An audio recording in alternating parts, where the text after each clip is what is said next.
بسم اللہ الرحمن الرحیم۔ السلام علیکم۔ میں دبئی میں مزدوری کرتا تھا کہ پیچھے سے گھر والوں نے خبر دی کہ میرا اکلوتا معصوم بیٹا اچانک انتقال کر گیا ہے اور میرے پہنچنے سے پہلے ہی اسے دفن کر دیا۔ 5 سال بعد میں ٹوٹے ہوئے دل کے ساتھ واپس آیا اور ایک ملٹی نیشنل کمپنی میں سیکیورٹی گارڈ بن گیا۔ ایک دن کمپنی کی نئی ارب پتی مالکن دورے پر آئی تو اس کی گود میں ایک بچہ تھا جس کے ہاتھ پر بالکل وہی پیدائشی نشان تھا جو میرے بیٹے کا تھا۔ جیسے ہی اس عورت کی نظر مجھ پر پڑی، اس نے سیکیورٹی انچارج کو بلایا اور کانپتی آواز میں بولی کہ انسان کی زندگی ایک ایسی طویل اور پر اسرار کتاب ہے جس کے ہر ورق پر تقدیر نے نہ جانے کیا کیا لکھا ہوتا ہے۔ ہم اپنی سادہ لوحی میں اپنے خون کے رشتوں پر اتنا اندھا اور غیر متزلزل یقین کر لیتے ہیں کہ ان کی مسکراہٹوں اور میٹھے لہجوں کے پیچھے چھپے ہوئے خنجر اور زہریلے ارادے ہمیں بالکل بھی نظر نہیں آتے۔ میرا نام ساجد ہے اور میری زندگی کی کہانی بھی ایک ایسی ہی ناقابل یقین دھوکے، بے پناہ سفاکیت اور خون کے رشتوں کے انتہائی غدار ہونے کی ایک ایسی لرزہ خیز داستان ہے جو کسی بھی حساس انسان کی روح کو ہلا کر رکھ سکتی ہے اور اس کا رشتوں سے ہمیشہ کے لیے اعتبار اٹھا سکتی ہے۔ میں ایک انتہائی غریب اور اوسط درجے کے محنت کش خاندان میں پیدا ہوا، جہاں 2 وقت کی روٹی کا حصول بھی کسی کٹھن جنگ سے کم نہیں ہوتا تھا۔ میرے 2 بڑے بھائی تھے جن کا نام شفیق اور رفیق تھا۔ وہ دونوں بظاہر میرے انتہائی خیرخواہ، ہمدرد اور مجھ سے بے پناہ محبت کرنے والے دکھائی دیتے تھے۔ ان کا رویہ میرے ساتھ ہمیشہ ایک شفیق باپ اور ایک مہربان دوست جیسا رہا، جس نے میرے دل میں ان کے لیے عقیدت اور محبت کے گہرے بیج بو دیے تھے۔ میں نے اپنے گاؤں کے ایک مقامی اور خستہ حال مدرسے میں اپنی ابتدائی تعلیم مکمل کی اور پھر حالات کی مجبوریوں کے تحت کم عمری میں ہی محنت مزدوری کے کٹھن راستے پر چل پڑا تاکہ اپنے گھر والوں کا بوجھ ہلکا کر سکوں۔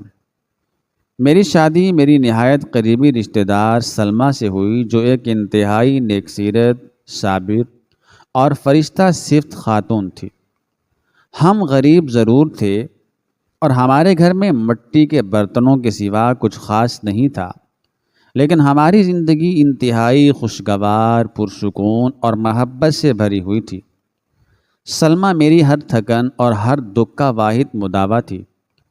شادی کے 2 طویل سالوں کی دعاؤں اور منتوں کے بعد قدرت نے ہمیں ایک انتہائی خوبصورت اور چاند جیسے بیٹے سے نوازا، جس کا نام ہم نے انتہائی محبت اور عقیدت سے عبداللہ رکھا۔ عبداللہ کی پیدائش ہمارے چھوٹے اور کچے گھر کے لیے ایک بہت بڑی خوشی اور روشنی کی کرن تھی، جس نے ہماری تمام محرومیوں کو دھو ڈالا تھا۔ لیکن بدقسمتی سے یہ عظیم خوشی اپنے ساتھ ایک انتہائی دلخراش، المناک اور جان لیوا صدمہ بھی لائی۔ سلمیٰ کو بچے کی پیدائش کے دوران کچھ انتہائی شدید جسمانی پیچیدگیاں لاحق ہو گئیں اور مقامی ڈاکٹر کی نااہلی اور وسائل کی کمی کے باعث وہ میرا اور اس معصوم بچے کا ساتھ چھوڑ کر ہمیشہ کے لیے اس فانی دنیا سے رخصت ہو گئی۔ سلمیٰ کی اچانک اور بے وقت موت نے مجھے اندر سے مکمل طور پر توڑ کر رکھ دیا اور میری روح کو ایک ایسے گہرے گھاؤ سے آشنا کیا جس کا بھرنا ناممکن تھا۔ میں مسلسل کئی دن تک گھنٹوں اس کی کچی قبر کے پاس بیٹھا زار و قطار روتا رہتا اور میری آنکھوں سے بہنے والے آنسو اس کی قبر کی مٹی کو تر کرتے رہتے۔ میرے دونوں بھائی شفیق اور رفیق اس کڑے اور آزمائش کے وقت میرے ساتھ میرے سائے کی طرح رہے۔ وہ مجھے اپنے سینے سے لگا کر تسلیاں دیتے اور میرے آنسو صاف کرتے۔ میری زندگی کی ساری خوشیاں اور جینے کی تمام تر خواہشات سلمیٰ کے ساتھ ہی منو مٹی تلے دفن ہو چکی تھی، اور اب میرے جینے کا اور اس دنیا میں سانس لینے کا واحد اور اکلوتا سہارا میرا وہ ننھا اور معصوم بیٹا عبداللہ تھا۔ میں راتوں کو اس کے پاس جاگتا رہتا اور اسے اپنے سینے سے لگا کر روتا رہتا تاکہ اسے ماں کی کمی کا احساس نہ ہو۔ عبداللہ کے دائیں ہاتھ کی کلائی پر ایک انتہائی گہرا، واضح اور انوکھا پیدائشی نشان تھا جو بالکل کسی آدھے چاند کی طرح دکھائی دیتا تھا۔ میں اکثر اس نشان کو اپنے ہونٹوں سے چومتا اور سوچتا کہ سلمیٰ کی یہ آخری نشانی ہی اب میری بقیہ زندگی کا کل اثاثہ ہے۔ عبداللہ کے مستقبل اور اس کی بہترین پرورش کا مسئلہ میرے سامنے ایک بہت بڑا سوالیہ نشان بن کر کھڑا تھا، کیونکہ میں سارا دن مزدوری کرتا تھا اور پیچھے اس معصوم کی دیکھ بھال کرنے والا کوئی نہیں تھا۔ ایسے کٹھن اور مشکل وقت میں میرے دونوں بھائیوں نے انتہائی خلوص اور درد مندی کا مظاہرہ کیا، اور ایک دن انہوں نے مجھے اپنے پاس بٹھایا اور انتہائی محبت بھرے اور دلاسا دینے والے لہجے میں مجھ سے کہا کہ ساجد، تم ذرا بھی پریشان مت ہو، ہم تمہارے سگے خون ہیں اور عبداللہ ہمارا اپنا حقیقی بھتیجا ہے۔ ہماری بیویاں اس معصوم کی پرورش بالکل اپنے سگے بچوں کی طرح کریں گی اور اسے کبھی ماں کی کمی محسوس نہیں ہونے دیں گی۔ تم اس بچے کا مستقبل محفوظ کرنے اور اس کے لیے ایک اچھی زندگی کا بندوبست کرنے کے لیے دیار غیر چلے جاؤ۔ ہم نے تمہارے لیے ایک عرب ریاست میں محنت مزدوری کا بندوبست کر دیا ہے۔ تم 2-4 سال وہاں دل لگا کر محنت کرو تاکہ عبداللہ کی اعلیٰ تعلیم اور اس کی شاندار زندگی کے لیے خاطر خواہ سرمایہ اکٹھا ہو سکے۔ پیچھے ہم اس پر ذرا سی بھی آنچ نہیں آنے دیں گے اور اسے اپنی پلکوں پر بٹھا کر رکھیں گے۔ ان کی اس گہری ہمدردی اور مخلصانہ مشورے نے میرے دکھی اور ٹوٹے ہوئے دل پر ایک گہرا اور مثبت اثر کیا۔ میں نے سوچا کہ واقعی خون کے رشتے ہی برے وقت میں کام آتے ہیں۔ میں نے ایک انتہائی بوجھل دل اور روتی ہوئی آنکھوں کے ساتھ اپنے معصوم اور ننھے سے بیٹے کو ان کی گود میں ڈالا۔ اس کے معصوم ماتھے اور اس کی کلائی پر موجود اس آندھے چاند جیسے پیدائشی نشان کو آخری بار والہانہ انداز میں چوما اور روتا ہوا روزگار کی تلاش میں دیار غیر روانہ ہو گیا۔ دیار غیر کی وہ اجنبی اور کٹھن زندگی کسی دہکتے ہوئے جہنم سے کم نہیں تھی۔ وہاں کی سخت اور چلچلاتی ہوئی دھوپ میں سارا دن اینٹیں اٹھانا اور مسلسل مشقت کرنا، اور پھر رات کو اپنے تنگ اور تاریک کمرے میں اکیلے بیٹھ کر اپنے بچے کی یاد میں تڑپنا اور آنسو بہانا میرا روز کا معمول بن چکا تھا۔ میں اپنی خون پسینے کی کمائی کا ایک ایک روپیہ انتہائی کنجوسی سے بچا کر ہر ماہ بلا ناغہ اپنے بھائیوں کو بھیجتا رہتا تاکہ وہ عبداللہ کی پرورش میں کسی قسم کی کوئی کمی یا کسر نہ چھوڑیں۔ وہ بھی باقاعدگی سے رابطے کے ذریعے مجھے عبداللہ کی خیریت، اس کی مسکراہٹوں اور اس کی چھوٹی چھوٹی شرارتوں کی خبریں دیتے رہتے، جنہیں سن کر میری ساری تھکن دور ہو جاتی اور میں اگلے دن مزید دگنی محنت کے لیے تیار ہو جاتا۔ میں دن اور رات گن گن کر اپنا کٹھن وقت گزار رہا تھا، اور میرا بس ایک ہی خواب تھا کہ کب میں واپس اپنے وطن جاؤں گا اور اپنے لختے جگر کو اپنے سینے سے لگاؤں گا۔ مجھے اس اجنبی ملک میں گئے ہوئے ابھی بمشکل 6 ماہ ہی گزرے تھے کہ ایک رات شفیق بھائی کا پیغام آیا۔ ان کا لہجہ انتہائی بھاری اور رندا ہوا تھا، اور وہ باقاعدہ دھاڑیں مار مار کر رو رہے تھے۔ انہوں نے روتے اور سسکتے ہوئے مجھے وہ خبر دی جس نے ایک ہی لمحے میں میری ساری دنیا الٹ دی اور میرے پیروں تلے سے زمین کھینچ لی۔ انہوں نے مجھے بتایا کہ ساجد بھائی، ہم پر غضب ٹوٹ پڑا ہے۔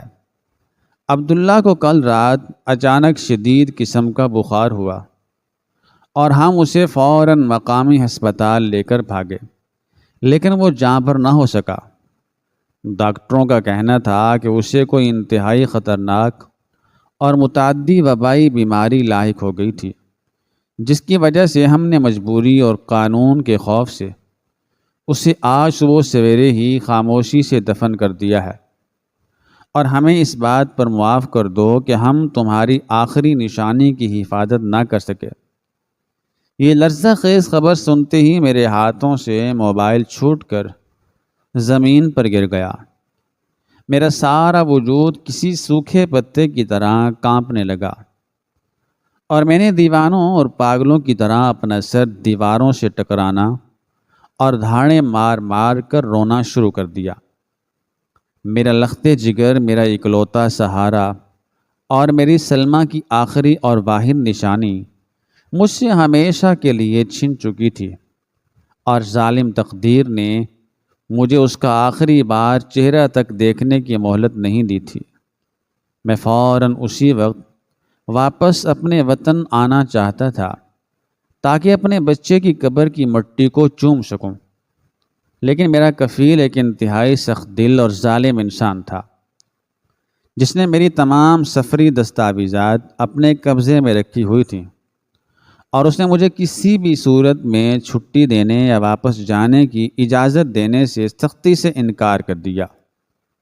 میرے بھائیوں نے بھی روتے ہوئے مجھے سمجھایا کہ ساجد، اب جو رب کی مرضی تھی وہ ہو گیا، اب تمہارے واپس آنے سے بھی وہ معصوم واپس نہیں آئے گا۔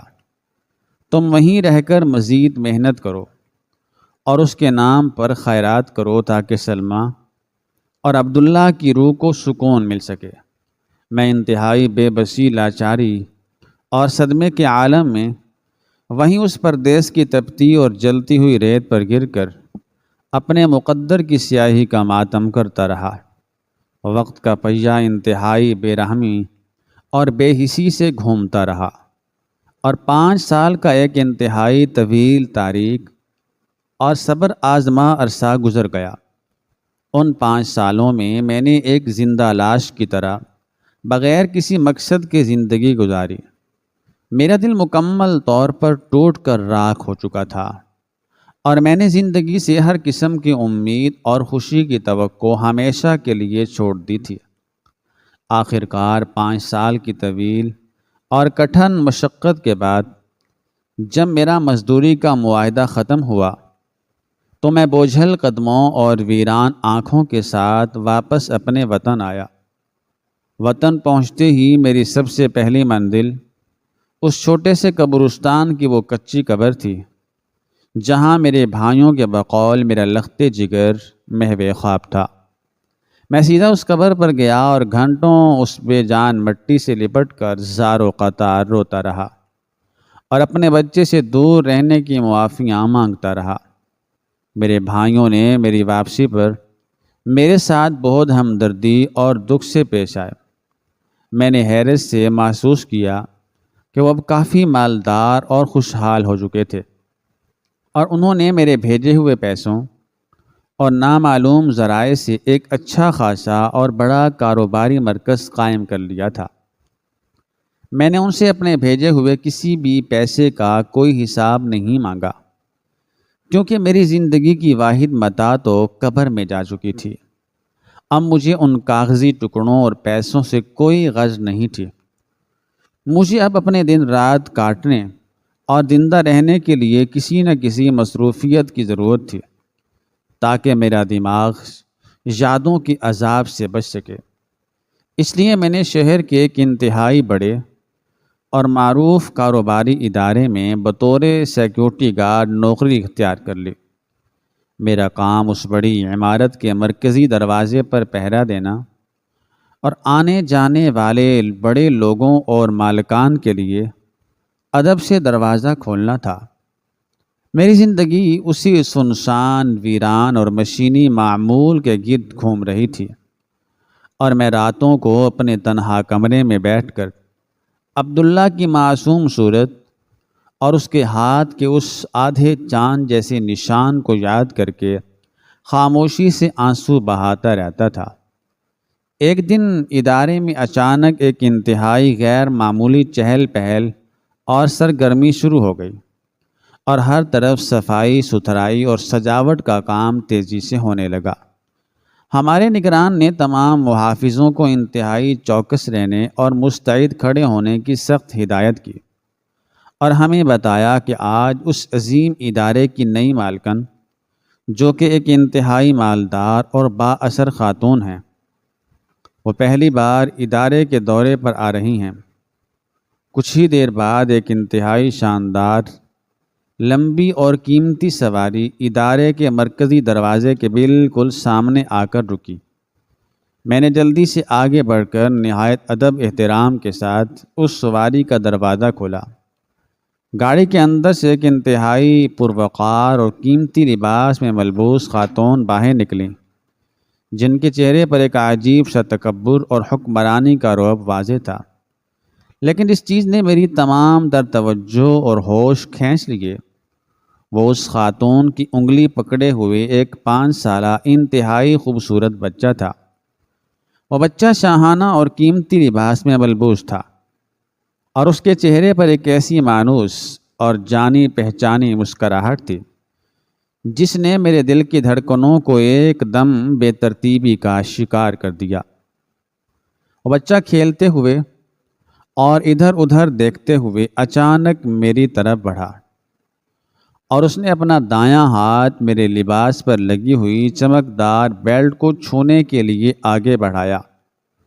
جیسے ہی اس معصوم بچے نے اپنا ہاتھ آگے کی طرف کیا اور اس کی قمیض کی آستین پیچھے ہٹی اور اس کی کلائی میری نظروں کے بالکل سامنے آئی، تو مجھے ایسا لگا جیسے میرے پیروں تلے سے ساری زمین یک لخت کھسک گئی ہو، اور میرا سانس میرے حلق میں کسی نوکیلے کانٹے کی طرح بری طرح اٹک گیا ہو۔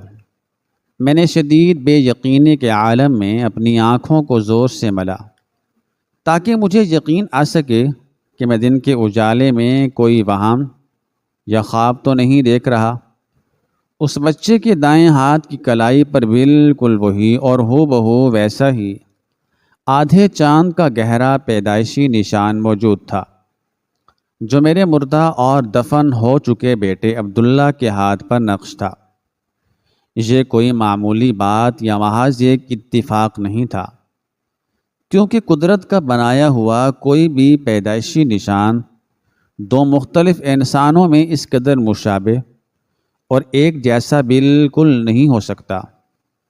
میرے حواس مکمل طور پر اڑ گئے، اور میرا دماغ کسی بھڑکتے ہوئے تنور کی طرح تپنے لگا۔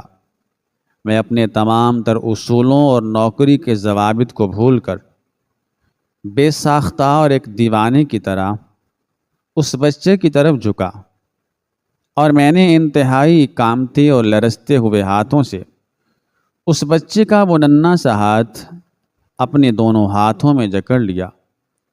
میری آنکھوں سے بے تحاشا آنسو بہہ نکلے، اور میں اس چاند کے نشان کو چھونے اور سہلانے لگا۔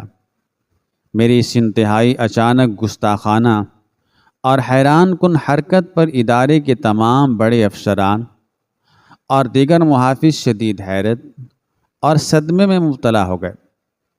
مالکن نے جیسے ہی مجھے اپنے بچے کا ہاتھ پکڑتے اور روتے ہوئے دیکھا تو اس کے چہرے کا رنگ اچانک سفید پڑ گیا، اور اس کی بڑی بڑی آنکھوں میں ایک ایسا شدید خوف، دہشت اور بدحواسی طاری ہو گئی جو کسی بھی طرح چھپائے نہیں چھپ رہی تھی۔ اس نے فوراً ایک زوردار جھٹکے کے ساتھ اپنے بچے کو مجھ سے کھینچ کر الگ کیا اور اسے اپنے سینے سے اس طرح بھینچ لیا جیسے اس نے کوئی انتہائی خوفناک اور جان لیوا درندہ دیکھ لیا ہو۔ اس کی آنکھیں مارے دہشت کے پھٹی کی پھٹی رہ گئیں، اور وہ بدحواسی کے عالم میں چند قدم پیچھے ہٹ گئی۔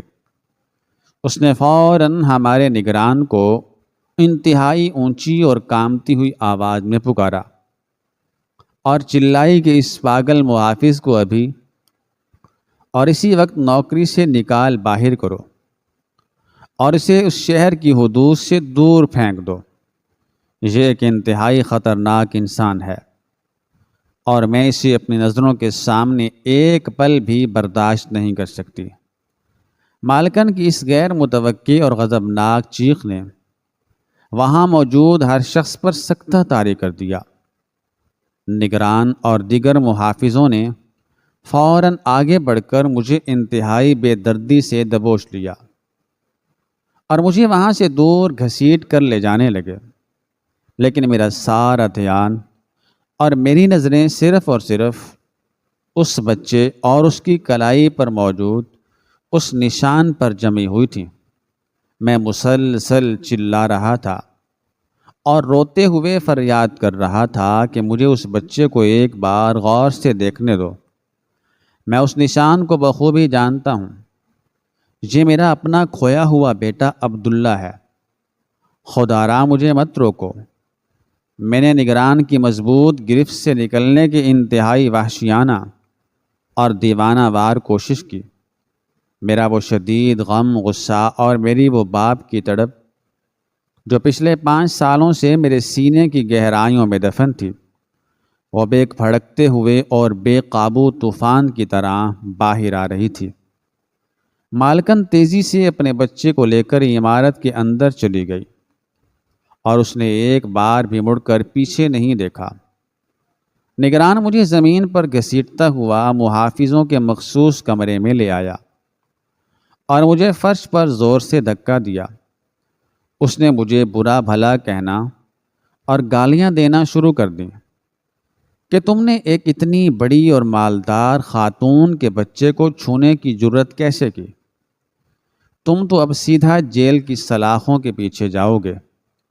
لیکن میرا سارا دماغ تو اسی پیدائشی نشان اور اس مالکن کے اس انتہائی پراسرار اور خوف زدہ رد عمل کی گتھی سلجھانے میں الجھا ہوا تھا۔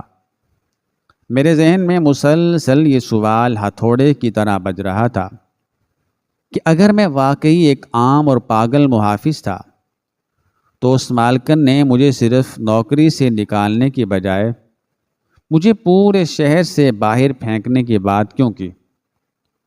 اور اس نے مجھے دیکھتے ہی اتنا شدید خوف کیوں محسوس کیا، جیسے وہ میرے چہرے اور میری حقیقت کو پہلے سے جانتی ہو؟ میرا دماغ انتہائی تیزی سے ان تمام بکھری ہوئی کڑیوں کو آپس میں جوڑنے کی کوشش کر رہا تھا۔ میرا دل گواہی دے رہا تھا کہ وہ بچہ یقیناً میرا عبداللہ تھا، لیکن وہ اس مالدار عورت کے پاس کیسے اور کہاں سے آیا؟ اور اگر یہ عبداللہ تھا تو میرے بھائیوں نے اس رات قبرستان میں کسے دفن کیا تھا؟ میرے ذہن میں شکوک و شبہات کے انتہائی زہریلے اور بھیانک سانپ رینگنے لگے، اور میں نے دل ہی دل میں یہ اٹل فیصلہ کر لیا کہ میں اب اس گہرے معمے کو مکمل طور پر حل کیے بغیر ہرگز سکون کی سانس نہیں لوں گا، چاہے مجھے اس کے لیے اپنی جان کی بازی ہی کیوں نہ لگانی پڑے۔ میں نے روتے ہوئے نگران کے آگے ہاتھ جوڑے اور اس کی منت سماجت کی کہ مجھے صرف ایک بار بس اس مالکن سے تنہائی میں بات کرنے کی اجازت دے دو۔ اگر میں اپنے دعوے میں جھوٹا یا غلط ثابت ہوا تو تم مجھے اپنے ہی ہاتھوں سے مار دینا۔ نگران میرے اس پاگل پن کی حالت اور میرے سچے آنسوؤں کو دیکھ کر تھوڑا نرم پڑ گیا اور اس نے مجھے وہیں بیٹھنے کا کہہ کر مالکن سے اجازت لینے چلا گیا۔ کچھ دیر بعد وہ واپس آیا اور اس نے مجھے بتایا کہ مالکن نے انتہائی بوجھل دل اور کچھ سخت شرائط کے ساتھ مجھے اپنے ذاتی کمرے میں ملنے کی اجازت دے دی ہے۔ میں 2 مسلح محافظوں کے سخت حصار میں مالکن کے اس عالی شان کمرے میں داخل ہوا۔ مالکن اپنی کرسی پر سر جھکائے بیٹھی تھی اور اس کا چہرہ انتہائی زرد اور خوف زدہ تھا۔ اس نے محافظوں کو کمرے سے باہر جانے کا اشارہ کیا اور اندر سے دروازہ بند کر لیا۔ میں اس عورت کے بالکل سامنے کھڑا تھا اور میری آنکھوں میں غصے اور انتقام کے شعلے بھڑک رہے تھے۔ میں نے انتہائی گرجدار اور زہریلے لہجے میں اس سے کہا کہ مجھے حرف بحرف سچ سچ بتاؤ کہ وہ بچہ تمہارے پاس کہاں سے آیا اور اس کے ہاتھ پر میرا وہ خاندانی نشان کیسے ہے، اور تم مجھے دیکھتے ہی اس قدر خوف زدہ کیوں ہو گئی تھی؟ مالکن جو پہلے ہی اپنے انجام اور اس بھیانک راز کے فاش ہونے کے ڈر سے کانپ رہی تھی، وہ اچانک پھوٹ پھوٹ کر رونے لگی اور اس نے گڑ گڑاتے ہوئے اپنے دونوں ہاتھ میرے آگے جوڑ لیے۔ اس نے انتہائی کرب اور ہچکیوں کے درمیان روتے ہوئے جو لرزہ خیز اور ہوش ربا سچائی میرے سامنے بیان کی، اس نے میرے قدموں تلے سے رہی سہی زمین بھی کھینچ لی اور میرے جسم کا سارا خون منجمد کر کے مجھے بت بنا دیا۔ اس نے روتے ہوئے اعتراف کیا کہ ساجد، مجھے خدا کے لیے معاف کر دو، میں ایک انتہائی بے بس اور لاچار عورت تھی، میں مالدار ضرور تھی لیکن میرے مقدر میں اولاد نہیں تھی، اور میں بانجھ تھی۔ میرے شوہر کی ساری خاندانی جائیداد میرے ہاتھ سے نکلنے والی تھی، اور میرے سسرال والے مجھے گھر سے نکالنے اور طلاق دینے کی دھمکیاں دے رہے تھے۔ مجھے اپنی عزت اور دولت بچانے کے لیے ایک ایسے نومولود بچے کی شدید ضرورت تھی جسے میں اپنا حقیقی خون ظاہر کر سکوں، اور جس کے حصول کے لیے میں دنیا کی کوئی بھی قیمت ادا کرنے کو تیار تھی۔ اور اس عورت کی لرزہ خیز بات سن کر میرے کانوں میں سائیں سائیں ہونے لگی۔ اس نے مزید روتے ہوئے انکشاف کیا کہ اس کے ایک خفیہ کارندے نے گاؤں میں تمہارے دونوں بھائیوں شفیق اور رفیق سے رابطہ کیا۔ تمہارے وہ بھائی جو بظاہر ہمدرد بنتے تھے، دراصل انتہائی لالچی اور پیسے کے پجاری اور درندے صفت انسان تھے۔ انہوں نے چند کروڑ روپوں کی بھاری لالچ اور تمہاری دیار غیر سے بھیجی ہوئی اس خون پسینے کی کمائی کو ہڑپنے کی خاطر اپنے سگے بھتیجے کا مجھ سے خفیہ سودا کر لیا، اور مجھے وہ معصوم بچہ مکمل طور پر فروخت کر دیا۔ انہوں نے مجھے یہ مکمل یقین دلایا تھا کہ اس بچے کا حقیقی باپ دور دراز ملک میں مزدوری کرتا ہے اور وہ کبھی اتنی جلدی واپس نہیں آئے گا، اور انہوں نے اس بچے کی موت کا ایک انتہائی گھناؤنا اور جھوٹا ڈرامہ رچایا اور گاؤں والوں کی آنکھوں میں دھول جھونکنے کے لیے رات کے اندھیرے میں قبرستان میں ایک خالی تابوت دفن کر دیا تاکہ تم کبھی بھی اس بچے کی تلاش میں نہ نکلو۔ مالکن نے کانپتے ہوئے ہاتھوں سے اپنے دراز سے کچھ پرانی تصاویر نکال کر میرے سامنے میز پر پھینکیں اور کہا کہ میں نے تمہیں دروازے پر اس لیے فوراً پہچان لیا تھا کیونکہ تمہارے ظالم بھائیوں نے مجھے مسلسل دھمکانے اور مجھ سے مزید پیسے اینٹنے کے لیے تمہاری یہ تصاویر مجھے دے رکھی تھیں، اور وہ مجھ سے ہر ماہ بھاری رقوم وصول کرتے تھے کہ اگر میں نے ان کی مانگ پوری نہ کی تو وہ تمہاری واپسی پر تمہیں سب کچھ سچ سچ بتا دیں گے۔ میں تمہیں اپنے سامنے زندہ سلامت دیکھتے ہی اس لیے ڈر گئی تھی کہ میرا وہ گناہ اور وہ سچائی جو میں نے دولت کے زور پر خریدی تھی وہ آج مجسم ہو کر میرے سامنے کھڑی تھی۔ اس عورت کا یہ تہلکہ خیز اعتراف کسی ایٹم بم کی طرح میرے دماغ پر گرا، میرا خون کھولنے لگا، اور مجھے لگا کہ جیسے میرے اندر برسوں سے سویا ہوا کوئی وحشی درندہ مکمل طور پر جاگ گیا ہے۔ وہ بھائی جن پر میں نے اپنی جان سے زیادہ اور اندھا یقین کیا تھا، وہ اتنے بڑے غدار، آستین کے سانپ اور خونخوار نکلے۔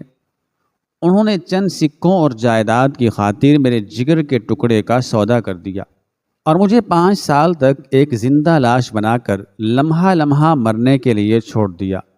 میری آنکھوں میں شدت غضب سے خون اتر آیا، اور میں نے اس عورت کو پیچھے کی طرف دھکا دیتے ہوئے کہا کہ میں تمہیں اور ان درندوں کو کبھی معاف نہیں کروں گا، اور تم سب کو تمہارے انجام تک پہنچاؤں گا۔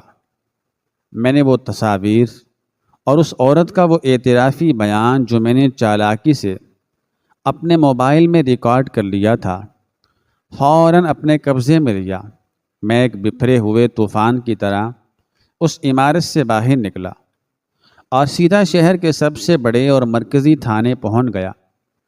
میں نے وہ تمام ٹھوس ثبوت، وہ محفوظ کی گئی آواز اور ان تصویروں کو محکمہ امن کے اعلیٰ افسران کے سامنے میز پر رکھا اور دھاڑیں مار مار کر روتے ہوئے اپنے سگے بھائیوں کی اس درندگی، ان کے بچھائے گئے اس خوفناک جال اور اس گھناؤنے جرم کی پوری داستان حرف بحرف سنائی۔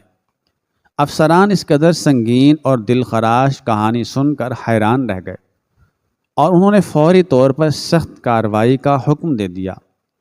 قانون نافذ کرنے والوں نے اسی رات چھاپہ مار کر شفیق اور رفیق کو ان کے اسی پرتعیش گھر اور کاروباری مرکز سے گرفتار کر لیا جو انہوں نے میرے بچے کی قربانی دے کر اور اسے بیچ کر شروع کیا تھا۔ جب میں نے ان دونوں غداروں کو ہتھکڑیوں میں جکڑے ہوئے ذلیل و خوار ہوتے دیکھا تو میرے اندر کا سارا غصہ ان پر ٹوٹ پڑا۔ میں نے ان کے منہ پر تھوکا اور چیخ کر کہا کہ تم لوگ انسان یا بھائی کہلانے کے بالکل بھی لائق نہیں ہو۔ تم نے اپنے ہی خون کا سودا کر کے جو عارضی دنیا کمائی ہے، اب تم اس کے بدلے ساری زندگی جیل کی اندھیری کوٹھڑی میں سڑو گے اور کیڑے مکوڑوں کی موت مرو گے۔ اس ظالم عورت کو بھی اس کے اس غیر قانونی فعل اور اس معصوم بچے کی ناجائز خرید و فروخت کے سنگین جرم میں اسی وقت حراست میں لے لیا گیا۔ تفصیلی قانونی کارروائی اور ان درندوں کے مجرمانہ اعتراف کے بعد عدالت نے انتہائی کڑی اور طویل قید کی سزا سنائی اور میرا لخت جگر، میرا پیارا عبداللہ، پورے 5 سالوں کے طویل اور کربناک فراق کے بعد دوبارہ مجھے ہمیشہ کے لیے واپس مل گیا۔ جب میں نے روتے ہوئے اسے سینے سے لگایا تو مجھے ایسا محسوس ہوا جیسے میری سلمیٰ کی روح واپس آ گئی ہو اور میرے تمام زخم یکدم بھر گئے ہوں۔ میں نے اس دن یہ اٹل عہد کیا کہ میں اب کبھی کسی بھی خون کے رشتے پر آنکھیں بند کر کے اور اندھا اعتبار نہیں کروں گا اور اپنے اکلوتے بچے کو ان غداروں کے مکروہ سائے سے بہت دور لے جا کر ایک محفوظ، پرسکون اور محبت بھری زندگی دوں گا۔